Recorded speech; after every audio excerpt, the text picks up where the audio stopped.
നമസ്കാരം. വിഴിഞ്ഞം അന്താരാഷ്ട്ര തുറമുഖം ലോകത്തിന് സമർപ്പിക്കുവാൻ കേരളം തയ്യാറായി കഴിഞ്ഞു. വിഴിഞ്ഞം അന്താരാഷ്ട്ര തുറമുഖത്തിന്റെ നിർമ്മാണ പ്രവൃത്തികൾ സമയബന്ധിതമായി പൂർത്തിയാകുന്നതിന് നമ്മൾ ഓരോരുത്തരും സാക്ഷ്യം വഹിച്ചവരാണ്.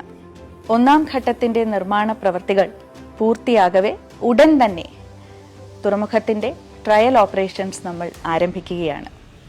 ഒപ്പം കേരളക്കരയ്ക്ക് ഒരു ഓണസമ്മാനമായി വിഴിഞ്ഞം അന്താരാഷ്ട്ര തുറമുഖത്തിന്റെ ഔദ്യോഗിക ഉദ്ഘാടനവും ഈ വർഷം തന്നെ ഉണ്ടാകും. എന്നാൽ അതിനുശേഷം അതിലും വലിയ ഒരു സമ്മാനവുമായിട്ടാണ് ഞങ്ങൾ എത്തുന്നത്.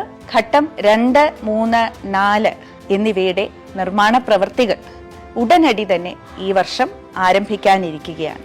ഇത് 2045 പൂർത്തിയാക്കുമെന്നാണ് നമ്മൾ ഇതുവരെ പ്രതീക്ഷിച്ചിരുന്നത്. എന്നാൽ കേരള സർക്കാരിൻ്റെ വളരെ ശക്തമായ സാർത്ഥകമായ ഇടപെടലുകൾ മൂലം ഇപ്പോൾ 2028 തന്നെ നമ്മൾ ഘട്ടം 2, 3, 4 എന്നിവയുടെ നിർമ്മാണ പ്രവൃത്തികൾ പൂർത്തിയാക്കുവാൻ സജ്ജരാണ്.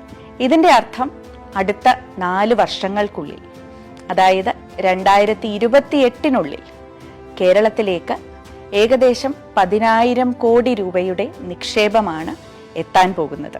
വിഴിഞ്ഞം അന്താരാഷ്ട്ര തുറമുഖത്തിന്റെ ഭൗതിക സൗകര്യങ്ങൾ ലോകോത്തര നിലവാരത്തിലേക്ക് ഉയരും എന്നുള്ളതാണ്. ഇപ്പോൾ ഒന്നാം ഘട്ടത്തിൽ നമ്മൾ 800 മീറ്റർ നീളത്തിലുള്ള ബർത്ത് സൗകര്യം ഒരുക്കുമ്പോൾ ഇനി വരുന്ന ഘട്ടങ്ങളിൽ 1200 മീറ്റർ കൂടി നീളത്തിലുള്ള ബർത്തിന്റെ സൗകര്യങ്ങൾ സൃഷ്ടിക്കും. അതായത് 2000 മീറ്റർ നീളമുള്ള ബർത്തിങ് കപ്പാസിറ്റി നമ്മുടെ വിഴിഞ്ഞം അന്താരാഷ്ട്ര തുറമുഖത്തിന് കൈവരും. അതിൻ്റെ അർത്ഥം ലോകത്തിലെ ഏറ്റവും വലിയ മദർഷിപ്സിന് ഇവിടെ അനായാസേന ഒരേ സമയത്ത് 4, 5 കപ്പലുകൾക്ക് വന്ന് നങ്കുരമിടാൻ സാധിക്കും എന്നതാണ്. ഒപ്പം പുലിമുട്ട് നിർമ്മാണത്തെക്കുറിച്ച് നിങ്ങൾ എല്ലാവരും അറിഞ്ഞിട്ടുണ്ടായിരിക്കും. കപ്പലുകൾ കരയ്ക്കടുക്കുവാനായി കടലലകളെ ശാന്തമാക്കുവാൻ വേണ്ടി നമ്മൾ നിർമ്മിക്കുന്ന പുലിമുട്ട് ഇപ്പോൾ ഏകദേശം 3 കിലോമീറ്റർ നീളത്തിലാണ് കടലിൻ്റെ ഉള്ളിലേക്ക് നമ്മൾ നിർമ്മിച്ചിരിക്കുന്നത്. ഇത് ഇനിയും 1 കിലോമീറ്റർ കൂടി നമ്മൾ വരും ഘട്ടങ്ങളിൽ നിർമ്മിക്കുന്നതായിരിക്കും. ഇത്തരത്തിൽ ഏറ്റവും ആധുനികമായിട്ടുള്ള ശാസ്ത്ര സാങ്കേതിക വിദ്യ ഉപയോഗിച്ച ഭൗതിക സൗകര്യങ്ങളും സജ്ജീകരണങ്ങളും നമ്മൾ വിഴിഞ്ഞം തുറമുഖത്തിൽ വരും ഘട്ടങ്ങളിലും ഉറപ്പുവരുത്തുന്നതായിരിക്കും.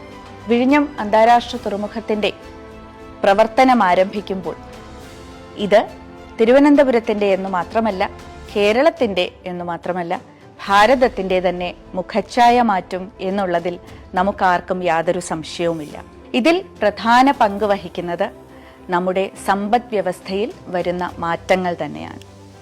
ഓരോ തവണയും ലോകത്തിൻ്റെ നാനാഭാഗങ്ങളിൽ നിന്നും നമ്മുടെ സ്വന്തം വിഴിഞ്ഞത്തിലേക്ക് വന്നെത്തിച്ചേരുന്ന കപ്പലുകൾ വ്യവസായത്തിൻ്റെ ഭാഗമായി കൊണ്ടുവരുന്ന വരുമാനത്തിലും നമ്മുടെ സർക്കാരിന് ലഭിക്കുന്ന നികുതിയിലും ഒക്കെ വലിയ മാറ്റങ്ങളാണ് കൊണ്ടുവരാൻ പോകുന്നത്. ഒപ്പം ലോകോത്തര നിലവാരത്തിലുള്ള ഏറ്റവും വലിയ കപ്പൽ കമ്പനികളും മദർഷിപ്സും നമ്മുടെ വിഴിഞ്ഞത്തിലേക്ക് വരുവാനായി ഉറ്റുനോക്കിയിരിക്കുകയാണ് എന്നുള്ള ശുഭവാർത്ത കൂടി അറിയിക്കുകയാണ് ഈ അവസരത്തിൽ.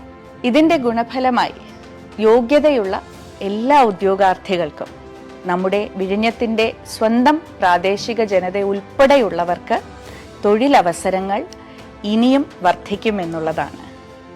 നിലവിൽ ഒന്നാം ഘട്ടത്തിൻ്റെ നിർമ്മാണം പൂർത്തിയാകുമ്പോൾ നമുക്ക് 600 പേർക്ക് പ്രത്യക്ഷമായ ഉദ്യോഗവും, അതായത് ഡയറക്റ്റ് എംപ്ലോയ്മെൻറ്റ് 600 പേർക്കും ഇൻഡയറക്റ്റ് എംപ്ലോയ്മെൻറ്റ് 2000 പേർക്കും നൽകുവാൻ സാധിക്കുന്നതാണ്. എന്നാൽ ഇനി വരുന്ന ഘട്ടങ്ങളുടെ നിർമ്മാണ പ്രവൃത്തി കൂടി പൂർത്തിയാകുമ്പോൾ തുറമുഖത്തിൽ തന്നെ നമുക്ക് പ്രത്യക്ഷമായ ഉദ്യോഗം 1000 ഉദ്യോഗാർത്ഥികൾക്കും പരോക്ഷമായിട്ടുള്ള ഉദ്യോഗ അവസരങ്ങൾ 2000 ഉദ്യോഗാർത്ഥികൾക്കും നമുക്ക് കൂടുതൽ നൽകാനായി സാധിക്കും. ഇതിനു പുറമെ തുറമുഖത്തിനോട് അനുബന്ധമായിട്ടുള്ള മറ്റ് വ്യവസായങ്ങളും സംരംഭങ്ങളും ഏറെയാണ് എന്നുള്ളത് എടുത്തു പറയേണ്ടതില്ലല്ലോ.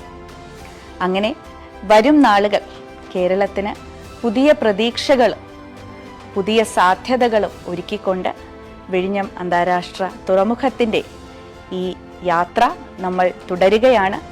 ഇതിൽ പങ്കാളികളാകുന്ന എല്ലാവർക്കും ഹൃദയം നിറഞ്ഞ നന്ദി, നമസ്കാരം.